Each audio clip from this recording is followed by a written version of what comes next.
Is a Moonshadow Zoo a new aggressive version of our beloved archetype? I try to answer that. Like you may watch my series in casual play Beyond Zoo, and playing with this deck was quite nice. And I take it to the run into the league, so I have information for you about this version of Zoo. So first of all, I go 2-3, so it's decent, but not the best score I can get here. So yeah, I faced in the lake one Eldrazi Tron, Storm, Reanimator Zoo, Burn, and quite interesting Goblins deck. And yeah, like this Moonshadow mechanics requires from us discard a permanent card. And as you can see in this list, we have like a lot of really, really good permanents in the zoo. And basically none of them except Flage can be utilized into the graveyard. So mm, it is like thus the Moonshadow is a good card that requires from us like dumping things into the graveyard that we can't use later. Yeah, it's not the best thing. So first thing here is like you need to remember that if you have the Moonshadow in opening hand, it is good. But later, it is like basically that draw because you stuck with the hand and you have like 3 cards and you don't want to dump them into the graveyard. This is like the first thing. And the other one is that you probably like in the turn 5 or 6 have enough mana, so you do not like draw any don't want to draw any lands to crack the fetch and go and grow the Moonshadow. So yeah, this is like the really really bad thing about the Moonshadow. Uh, but you need to remember if you have like opening hand with a Moonshadow and Inti, it can be very explosive. So you can go like 7/7 creature in turn 3 or something like that. So yeah, it is possible that this deck will be very explosive. But during my games, I play like 10 games with this list, 5 in the league and 5 in the Beyond Zoo series, and basically none of this run was like extremely super explosive. So yeah, remember that like that. Also remember that in this deck we have like 3 stubborn denials and we have none consigned to memory in the main board. So playing against decks like Eldrazi uh, is quite hard before sideboard. Mm, yeah. So also, mm, we need like I play against the Reanimator Zoo in the league, and we only have like one answer in the main board to graveyard, and that was not enough. Mm, what else I can say to you? It's like this deck in my opinion, is not new, extremely aggressive and competitive version of the zoo. It's fun deck to play. You can take it to your LGS championship. You can try it in this non-competitive place, like in the practice room in NTGO. Maybe you can take a run to a league, but you need to remember that this deck can be hate quite easily because like they got like a lot cards that can kill Moonshadow, and you can imagine that you can dump a lot of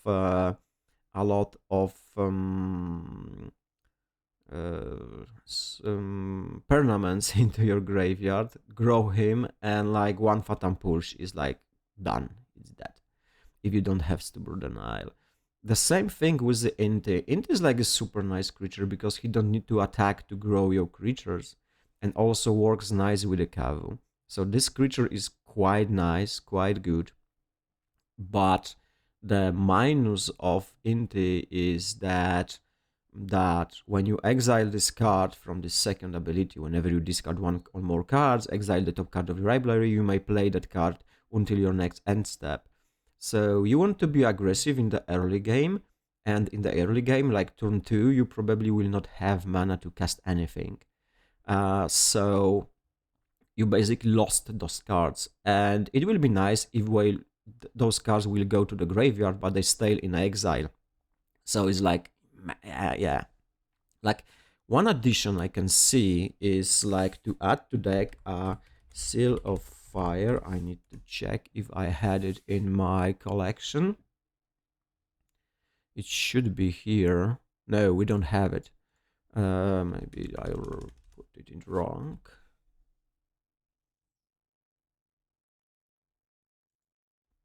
No, I don't have the Seal of Fire, but I have another seal.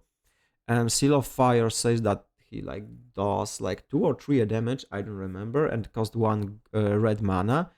So it will be work nice instead of Lightning Bolt. So you can sacrifice Seal of Fire and grow your Moonshadow, also hitting the opponent for 2 or 3, I do not remember. So this is like some kind of improvement you can do to this deck. But yeah, it is not like competitive deck. It's fun deck, you need to remember that. You can go like crazy turns, but you can also stuck with the Moonshadow in the late game and you just play 1/1 for 1 and it basically does nothing. So yeah, so remember about that. And I will show you on all the list quite fast, so you can see there's like a 1 Arena of Glory, 4 Earth Mesa, 1 Blood Crypt, because we need to change the mana slightly to just play 1 drop in turn 1 and Kavu turn 2. 3 Flooded Strands, 1 Godless Shrine, 2 Marsh Flats, also for this reason. Mountain and Plains. I put Spara Headquarters in as a Triome, because we can go Blood Creep and then play Spara to have a full domain or whatever we want. Steamvents 1 copy, 1 Temple Garden, 1 Surveillant. They work very nice with the Moonshadow, but we don't want more of those because it will be too slow. We are going aggro. It's like it should be aggressive. Turn 2 or maybe turn 5, we should end the game, and we cannot afford to slow us down with the tap lands and 4 Wooded Foothills. I also added like Shadow Prophecy. Just quite interesting in this build because you can put cards into the graveyard, so it should in instant you should grow Moonshadow. So this is like a quite interesting thing to do, and probably with the Seal of Fire it might be quite good. So yeah, we got 3 Stubborn Denials, 4 Moonshadow, 4 Lightning Bolt, 3 Ragavans, 4 Inti, 4 Kavus, of course, as I say, Shadow Prophecy, a Flage. I probably should play 4 Flages, because we want to dump them into the graveyard to grow Moonshadow, but I don't know instead of what we want to play the 4 Flages. 4 Leyline of the Guildpact, Binding, and Scion. In the sideboard, I got like typical Purge, 3 Rats, 4 Consigns, because we can afford to have any of those in the main board, 3 Disputes, 1 Warter, 2 Dumping Spheres, and 1 Nihilist Spellbomb. So yeah, that's all. I hope you will enjoy the league. I hope it gave you some kind of impression how this works, and you may want to try it. Yeah, it's quite fun deck to play, but remember, don't take it too serious. Don't take it to RCQ or any competitive tournament, because it will be hard to win with that. But yeah, worth of trying. So thank you. I hope you will enjoy the league. Don't forget to subscribe for more content, and see you in the games.